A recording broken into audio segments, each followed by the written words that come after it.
আজ বানাবো মাত্র 1 মিনিটে পিৎজা।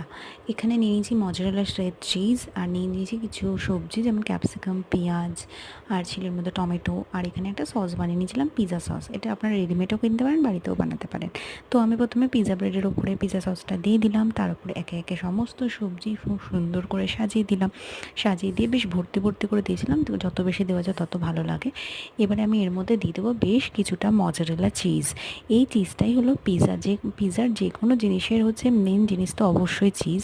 এছাড়া আপনি এটা চিকেন দিয়েও টপিং করতে পারেন, অন্যান্য কিছু দিয়েও টপিং করতে পারেন। তো সেদিন আমার কাছে ছিল না চিকেন, আমার কাছে হাতের কাছে যা যা ছিল আমি তাই দিয়ে বানিয়েছিলাম। তো আমি খুব বেশি বেশি পরিমাণে দিয়ে দিলাম মজারেলা চিজ। এবার কিন্তু এটাকে আমি মাইক্রোওভেনে বেক করব না, করব হচ্ছে কড়াইতে বেক, কারণ আমাদের মাইক্রোওভেন নেই। এবার আমি কি করেছি, একটা চাটুর উপরে বা একটা থালার উপরে সুন্দর করে পিৎজাটাকে নিয়ে কড়াইয়ের মধ্যে হালকা জল দিয়ে তার উপর বাটিটা বসিয়ে দিয়েছিলাম এবং প্রায় 15 থেকে 20 মিনিটের মতো বেক করে নিয়েছিলাম। একদম আমার চটজলদি ঘরোয়া পিৎজা রেডি হয়ে গেছিলো এবং এইটা খেয়ে সবাই বলেছিল খুব সুন্দর হয়েছে। আর আমার মেয়ে তো ভীষণই খেতে ভালোবাসে, আর ও তো খেয়ে ভীষণ ভালো বলেছিল।